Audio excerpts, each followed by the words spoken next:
When I first started gardening, I started with this box right here. And it's all I had was the box. I tried like broccoli and some other things, and it was a disaster. Nothing grew, everything was stunted, my soil was wrong. Right now, what I have in here is I have turmeric, which I never realized so pretty. I mean, look how gorgeous those leaves are, and ginger and some nasturtiums. So this is, as of July 27th, 2020, this is what I have here. Down here, I have 2 apple trees, which is interesting for Florida, that a friend gave me that her mom had given her, and she had like a bunch of apple trees, saplings, I guess, I don't know what you call it, and she asked me if I wanted. I said, sure. And then an elderberry that I ordered online. I ordered 4 and only 1 survived. And this cassia tree, I just cut off from my other cassia, which you'll see, and stuck it in a pot. It's doing great. Now on this side of the garden, gotta step over this gate. This is the second part of the garden. And looks totally different than when I started, but I'll just walk through. So this is the sweet potato side that I'm growing in grow bags, and marigolds. Now I tried from the Gardener's Workshop these big marigolds. I thought it'd be kind of cool. I've cut it back twice already. When they say big marigolds, they mean it. This thing gets big. I think I'll stick with the French marigolds in the future because I was having trouble keeping up with the pest control and like seeing what's going on in my pots because this is blocking the way. I think I'll just go down one side and then back through the other. This is firebush, and I got it specifically for the hummingbirds. But when you come out here during the day, I mean, you could see activity right now kind of going around. The bees, hummingbirds, wasps, all kinds of goodies. They love this thing. This is just kind of popped in the middle of sunflower. It will go away. I think I'm gonna put these sunflowers are sad. There are about 8 of them in here, and this is what I have, and it's half eaten. So I think I'm gonna use this pot because it's a little bit bigger, and put my trumpet flower in it because my trumpet flower is just really suffering over there. It's not happy at all. Continue down the line. We've got eggplant. And I had to mesh bag it because the squirrels have taken my tomatoes, my green peppers, my cantaloupe, and then they went after the eggplant. So trying that measure. I have Tithonia, or Mexican sunflower, here for the pollinators. I wanted to trim it down to bush it out because I trimmed it at the bottom and got it nice and bushy, and then I kind of let it go once it hit so high. And I'd like to make it more compact, but it's full of flowers right now, and I don't want to touch it because the pollinators love it. So it's just kind of like, that's what it looks like. I have a baby fig back in there. And then I have other Mexican sunflowers that are just volunteers that have popped up and I decided to keep. And a lime tree that, interesting enough, is giving me more fruit in July. I took a whole bunch of fruit off at the beginning of the spring. I don't know, do they fruit twice a year? So, my friend.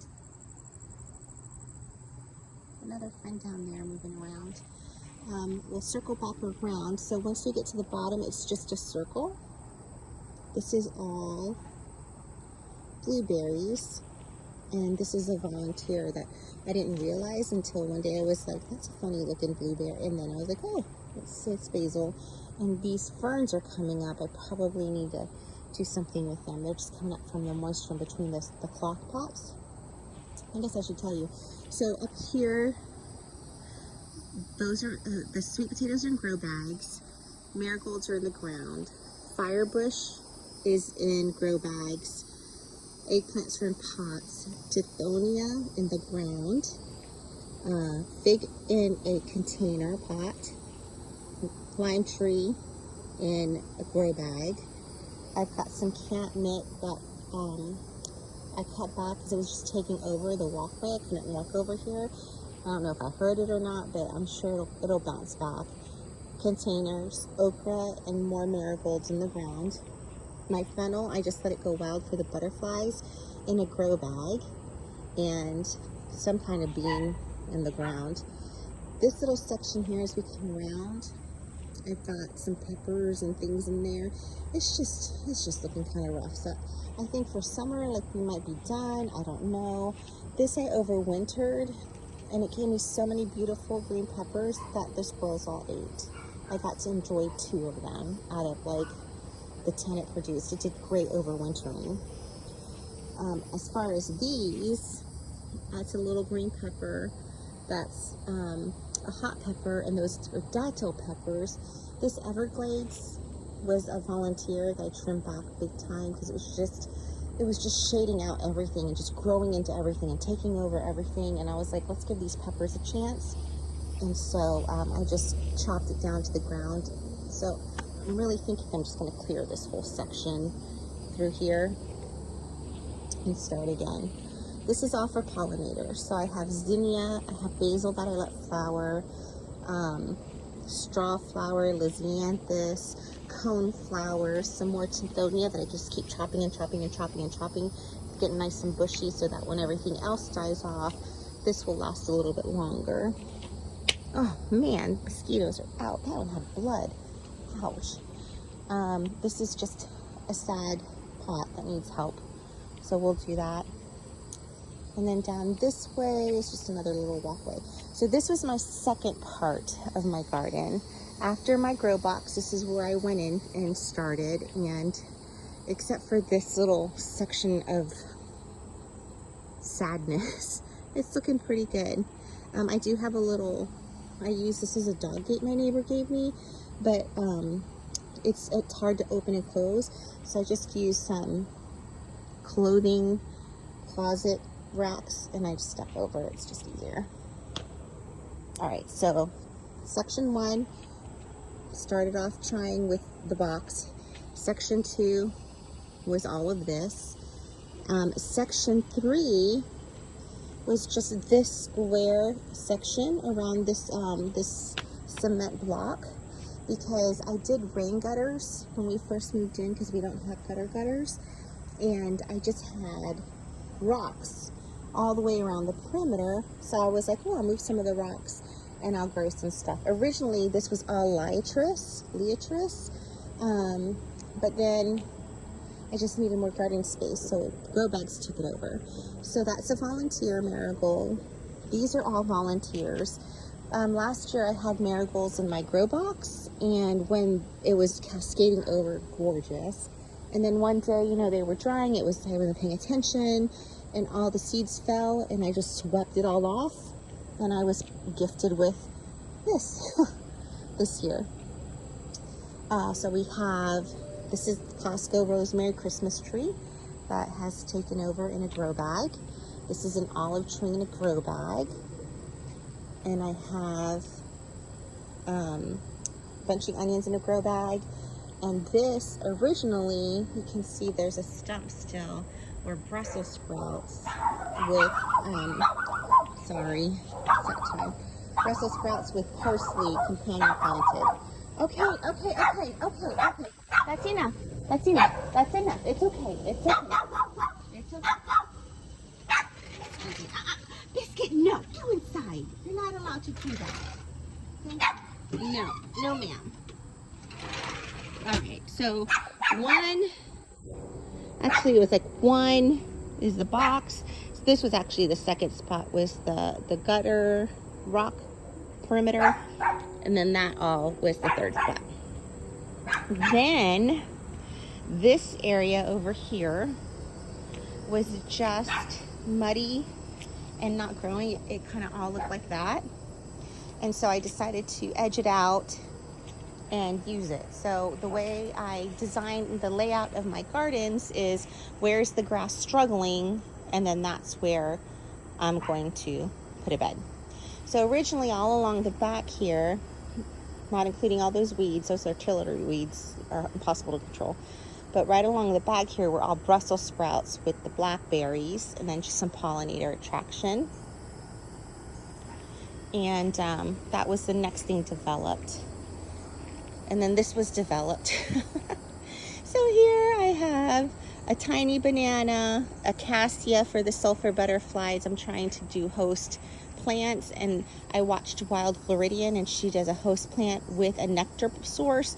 So I'm going to start redividing things up so that the host and the nectars are together. Cantaloupe that's going to get ripped out. American Beautyberry. This thing has become a monster. It was completely died back in the winter, was just sticks, and then it just explodes. I have pomegranate here, fig tree, hibiscus, and goldenrod. Goldenrod will be potted, and then I'm debating about, extending this area so there's more order to it. We'll see. Over here, I have more bananas. I don't know what kind of banana that's called. It was supposed to be a dwarf banana tree, and it's not that big, but it's happy, and it's kind of busting out of the container there. Compost, just a dump spot. An avocado tree that my mom ate the avocado and sprouted. And then another Everglades tomatoes popped up. A lot of weeds in this. It's just very wet in this area. I got this gift for bees, but a lizard moved in, and he's just constantly watching me. So I watch him, he watches me. Just kind of look at each other. I tell him to get to work and do his job, or get to stepping. And then I developed, this is just some strawberries that didn't do too good this year. This part was the second to the last area developed through here. And these are all a mixture of grow bags and containers. And mostly I've done tomatoes, onions, leeks. Try to go step by step. Tomatoes, onions, leeks, all in here. And I did another planting of sweet potatoes back there for fall. So I'm going to clear all this out. This is going to be onions and garlic, all of this section. Okay. My sister gave me this lemongrass. I had here and here this season. I had zucchini. I had it in another section last year. And the pickle worms just are so discouraging. So I think I'm done with zucchini. Here we have mint. And my new addition, passion vine. I just saw Jock, the garden hermit's post, YouTube video. And he showed me his, he didn't show me, he featured his passion vine. So I think I'm going to regret this decision based on what I saw with him. And then this is the last area right here. These are Everglades tomatoes. And at the beginning of the spring, the grass was really beautiful and nice and healthy. And I think as the tomatoes grew and the roots busted through the bottom, it's just sucking the nutrients from the grass. The grass is losing. My tomatoes are winning, which is fine. So I outlined it today, and that's how, like I said, I do my layouts, is where's the grass struggling, and that's going to be my new bed. And then I just border it out and go from there. But that's my garden. So let me lift up here. You can kind of get a 360 view. I'm in zone 9A specifically, in Jacksonville, Florida. I live in an HOA, so all my stuff is in the back. I have a very small and narrow backyard. I can go from my back door to the gate in probably 15 steps. Oh, I did plant some more cucumbers, but again, those darn pickle worms. I had cucumbers here in spring, got a great harvest, decided to do a round 2, but I still must have done it too early. I'm going to take these out or plant some new seeds, because the pickle worms, instead of burrowing into the fruit, which there are none, is burrowing into the vine itself. So, walk this way. This is just kind of hodgepodge storage. So my goals. My goal is to clean this area up. There's more of those marigold seeds that scattered about. Some grass is growing in there. It's obviously outgrown that little tiny pot because she's struggling. So I'll be up potting her into a bigger pot and giving her a second round. She will die back with the freezes. She died back this past season and then flourished. So I'm not sure if I'm going to just go ahead and cut her back when I repot her. I have no idea. So that's project 1. Project 2 is to clean out this area right here of this hodgepodge mishmash. Like, I don't really like the way the shade cover looks. The tomatoes are the green peppers are struggling. I don't know. Project 2. Project 3, blueberries. The smaller blueberries need to be up potted in the blueberry section. So that's 1, 2, 3 on this side. Project 4 is my kale. Probably needs to find a new place to be happy. I mean, he's hanging in there, but I'm not sure for how long in that little tiny pot. So what's that? Project 4. Project 5, fill this in and make it an official bed. And then project 6 is to finish out and decide what I'm going to do here. So the goldenrod needs to be up potted. I think I'm going to take the lantana that's under here that's not doing well. It's got some disease going on. Take it all out, amend the soil, and put it with the goldenrod. And then I'm going to take this little tiny banana that's grown so much that needs a bigger spot and stick it in with a cantaloupe container, pull that out, and find a new spot for it. And then I need to find a new spot for the sugarcane. I think that's my end of summer project list right now. Thanks for tuning in. Bye.